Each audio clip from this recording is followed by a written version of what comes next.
Un objeto de cama transportable. Patricia Smith. Hay montones de chicas como Mildred, sin hogar, pero nunca sin techo. Generalmente, el techo de una habitación de hotel, a veces, el de un apartamento de soltero, el de la cabina de un yate, si hay suerte, o el de una tienda de campaña o una caravana. Estas chicas son objetos de cama, el tipo de cosa que se compra, como una botella de agua caliente, una plancha de viaje, un cepillo eléctrico para los zapatos o cualquier otro lujo. Saber cocinar un poco es una ventaja para ellas, pero, ciertamente, no es necesario que hablen, en ningún idioma. Son también intercambiables, como las monedas de libre circulación o los cupones de respuesta postal internacionales. Su valor sube y baja, dependiendo de su edad y de su propietario actual.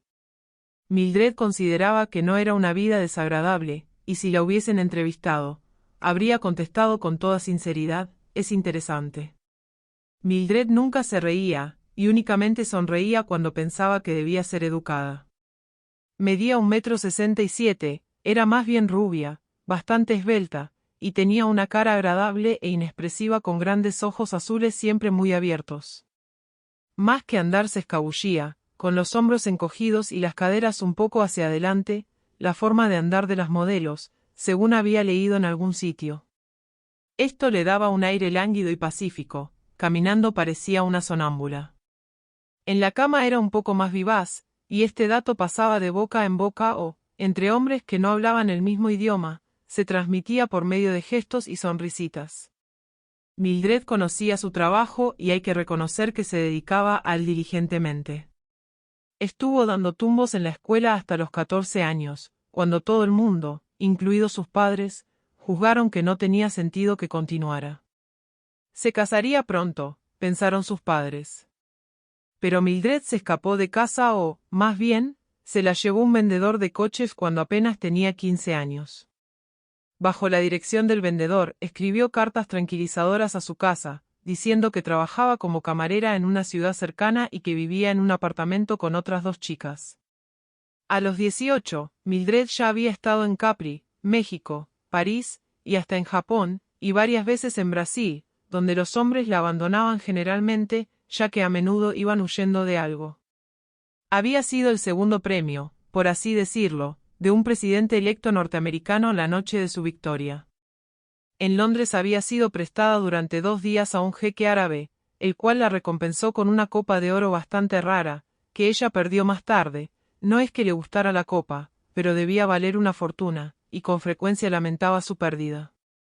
Si alguna vez deseaba cambiar de hombre, no tenía más que ir sola a un bar de lujo en Río o en cualquier ciudad y ligarse a otro que estaría encantado de incluirla en su cuenta de gastos, y así volvía a Estados Unidos, o a Alemania, o a Suecia. A Mildred la tenía sin cuidado el país en que estaba. Una vez la olvidaron en la mesa de un restaurante, del mismo modo que se deja un encendedor. Mildred se dio cuenta, pero Herb tardó unos 30 minutos que resultaron ligeramente inquietantes para Mildred, aunque ella nunca se preocupaba de verdad por nada. Pero se volvió al hombre que estaba sentado junto a ella, era una comida de negocios, 4 hombres y 4 chicas, y le dijo: «Pensé que Herb había ido solamente al servicio». «¿Qué?», dijo el hombre robusto, que era norteamericano. «Oh. Volverá. Hemos tenido que discutir asuntos desagradables. Herb está disgustado». El norteamericano sonrió comprensivo. Tenía a su chica al otro lado, una a la que se había ligado la noche anterior. Las chicas no habían abierto la boca, excepto para comer. Herb volvió y recogió a Mildred, y se fueron al hotel. Herb estaba absolutamente sombrío porque había llevado la peor parte en el trato. Esa tarde los abrazos de Mildred no consiguieron levantar el ánimo ni el orgullo de Herb, y esa noche la cambió por otra. El nuevo guardián de Mildred era Stanley, de unos 35 años y regordete, como Herb. El intercambio tuvo lugar a la hora del aperitivo, mientras Mildred sorbía con una pajita un Alexander, como de costumbre. Herb se llevó a la chica de Stanley, una estúpida rubia con el pelo artificialmente rizado. El rubio también era artificial, aunque un buen trabajo, observó Mildred, que era una experta en cuestiones de maquillaje y peinados. Mildred regresó fugazmente al hotel para hacer la maleta, y luego pasó la noche con Stanley. Este apenas le dirigió la palabra, pero sonrió mucho e hizo muchas llamadas telefónicas. Esto sucedía en Des Moines. Con Stanley, Mildred fue a Chicago, donde él tenía un pequeño apartamento en propiedad, más una esposa que vivía en una casa en algún sitio, según le dijo. A Mildred no le preocupaba la esposa. Solamente una vez en su vida había tenido que enfrentarse con una esposa difícil que entró violentamente en un apartamento. Mildred blandió un cuchillo de trinchar y la esposa huyó. Generalmente las esposas se quedaban sin habla, luego la miraban con desprecio y se marchaban, evidentemente con la intención de vengarse de sus maridos. Stanley estaba fuera todo el día y no le dejaba mucho dinero, lo cual era un fastidio. Mildred no pensaba quedarse mucho tiempo con él, si podía remediarlo. Ella había abierto una vez una cuenta de ahorros en un banco en alguna parte, pero había perdido la cartilla y olvidado el nombre de la ciudad donde estaba el banco. Pero antes de que Mildred pudiera hacer una hábil maniobra para apartarse de Stanley, se encontró traspasada. Esto fue un golpe para ella. Un economista hubiese sacado conclusiones sobre la moneda que se da, y también la sacó Mildred.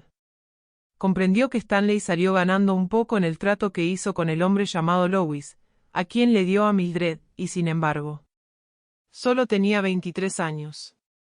Pero Mildred sabía que esa era la edad peligrosa y que más le valía jugar sus cartas con cuidado de ahora en adelante.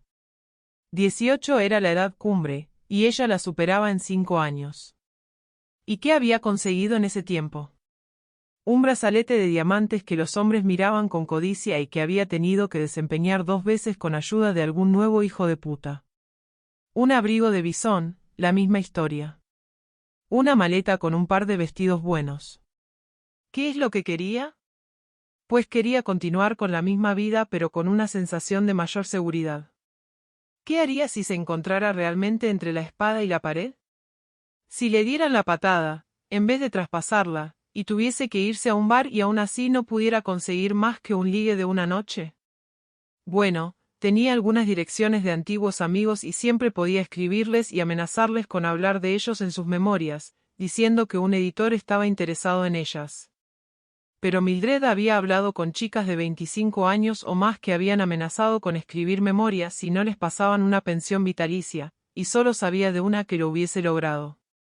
Generalmente, decían las chicas, lo único que sacaban era que se riesen de ellas, o un, adelante, escríbelas, en vez de dinero. Por lo tanto, durante unos días, Mildred sacó todo el partido posible a su estancia con el gordo y viejo Louis. Él tenía un bonito gato atigrado con el que Mildred se encariñó, pero lo más aburrido era que el apartamento tenía una sola habitación y cocinita y era lóbrego. Louis tenía buen carácter, pero era tacaño. A Mildred también le resultaba incómodo tener que salir a escondidas cuando iban a cenar fuera, lo cual sucedía raras veces, porque Louis esperaba de ella que cocinara y además hiciera un poco de limpieza, y que Louis le pidiera que se ocultara en la cocinita sin hacer el menor ruido cuando recibía gente para hablar de negocios. Louis vendía pianos al por mayor. Mildred ensayaba el discurso que iba a hacerle pronto. Espero que comprendas que no tienes ningún poder sobre mí, Louis. Yo soy una chica que no está acostumbrada a trabajar, ni siquiera en la cama. Pero antes de que tuviese la oportunidad de soltarle su discurso, que hubiera sido fundamentalmente una petición de más dinero, porque sabía que Louis tenía mucho bien guardado, una noche fue regalada a un joven vendedor. Después de que todos hubieran terminado de cenar en un restaurante de carretera, Louis dijo sencillamente: Dave, ¿por qué no te llevas a Mildred a tu casa para tomar una copa? Yo tengo que acostarme temprano, y le hizo un guiño. Dave sonrió, radiante. Era bastante guapo, pero vivía en una caravana. Dios mío. Mildred no tenía intención de convertirse en una gitana, darse baños de esponja y soportar retretes portátiles. Estaba acostumbrada a buenos hoteles con servicio de habitación día y noche. Puede que Dave fuera joven y ardiente, pero eso a Mildred le importaba un bledo. Los hombres decían que las mujeres eran todas iguales, pero en su opinión, era aún más cierto que todos los hombres eran iguales. Todos querían la misma cosa. Las mujeres por lo menos querían abrigos de pieles, buenos perfumes, unas vacaciones en las Bahamas, un crucero por alguna parte, joyas, en fin, un montón de cosas. Una noche cuando estaba con Dave en una cena de negocios, era distribuidor de pianos. Aunque Mildred nunca había visto un piano en la caravana, Mildred conoció a un tal Mr. Sapp, a quien llamaban Sam, que había invitado a Dave a un restaurante de lujo. Inspirada por tres Alexanders, Mildred coqueteó descaradamente con Sam, el cual no dejó de responder por debajo de la mesa, y Mildred anunció sencillamente que se marchaba con Sam. Dave se quedó con la boca abierta y empezó a hacer una escena, pero Sam, mayor y más seguro de sí mismo, muy diplomáticamente, le insinuó que habría un escándalo si llegaban a las manos, y Dave se achantó. Esto supuso un gran ascenso. Sam y Mildred volaron a París enseguida, luego a Hamburgo. Mildred se compró ropa nueva. Las habitaciones de los hoteles eran magníficas. Mildred nunca sabía de un día para otro en qué ciudad estarían. Este sí que era un hombre cuyas memorias valdrían dinero, si ella lograse saber a qué se dedicaba. Pero cuando hablaba por teléfono lo hacía en código, o en yidis, o en ruso, o en árabe. Mildred nunca había oído unos idiomas tan desconcertantes y nunca conseguía averiguar qué era exactamente lo que vendía. ¿La gente tenía que vender algo? No. O comprar algo, y si compraban algo tenía que haber una fuente de dinero, ¿no? Así que, ¿cuál era la fuente de dinero? Algo le decía a Mildred que pronto sería su hora de retirarse.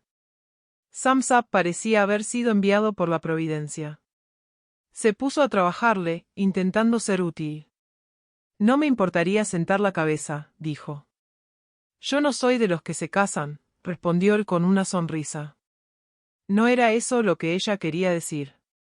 Ella quería decir un dinerito para el porvenir, y luego él podía decir adiós, si lo deseaba. Pero, ¿no harían falta unos cuantos dineritos para reunir un dinero considerable? Tendría que pasar de nuevo por todo esto con futuro Sam Sapp. La mente de Mildred se tambaleó a causa del esfuerzo de contemplar un futuro tan lejano, pero no parecía haber duda de que debería aprovecharse de Mr. Sapp, por lo menos ahora que lo tenía. Estas ideas, o planes, frágiles como telas de araña rotas, fueron barridas por los acontecimientos de los días siguientes a la mencionada conversación. Repentinamente Sam Sapp tenía que huir. Durante unos días volaron en asientos separados, para que pareciera que no viajaban juntos. En una ocasión oyeron las sirenas de la policía tras ellos, cuando el coche con chofer alquilado por Sam ascendía a toda carrera por una carretera alpina que conducía a Ginebra. O puede que a Zúrich. Mildred estaba en su elemento, asistiendo a Sam con pañuelos mojados en agua de colonia, sacando de su bolso un sándwich de jamón cuando él tenía hambre o una petaca de coñac si tenía palpitaciones. Mildred se veía como una de las heroínas que había visto en las películas, buenas películas, de hombres que huían con sus chicas de la espantosa e injustamente bien armada policía. Sus fantasías de aventuras románticas fueron breves. Debió ser en Holanda, la mitad del tiempo. Mildred no sabía dónde estaba, cuando el coche conducido por el chofer se detuvo de pronto con un chirrido de frenos exactamente como en las películas, y entre el chofer y Sam envolvieron a Mildred como una momia en una rígida y pesada lona y la ataron con cuerdas. Luego la arrojaron a un canal y se ahogó. Nadie volvió a saber nada de Mildred. Nadie la encontró nunca. Si la hubiesen encontrado no hubiese habido medios de identificación inmediata, porque Sam llevaba su pasaporte y su bolso había quedado en el coche. La habían tirado como se tira un encendedor irrellenable cuando está agotado, como un libro de bolsillo que ya se ha leído y que se convierte en exceso de equipaje. Nadie se preocupó por la ausencia de Mildred. La veintena aproximada de personas que la conocían y la recordaban, también ellas repartidas por el mundo, pensaron simplemente que vivía en otro país o en otra ciudad. Un día, suponían, aparecería por algún bar o en el vestíbulo de algún hotel. Pronto la olvidaron. Fin.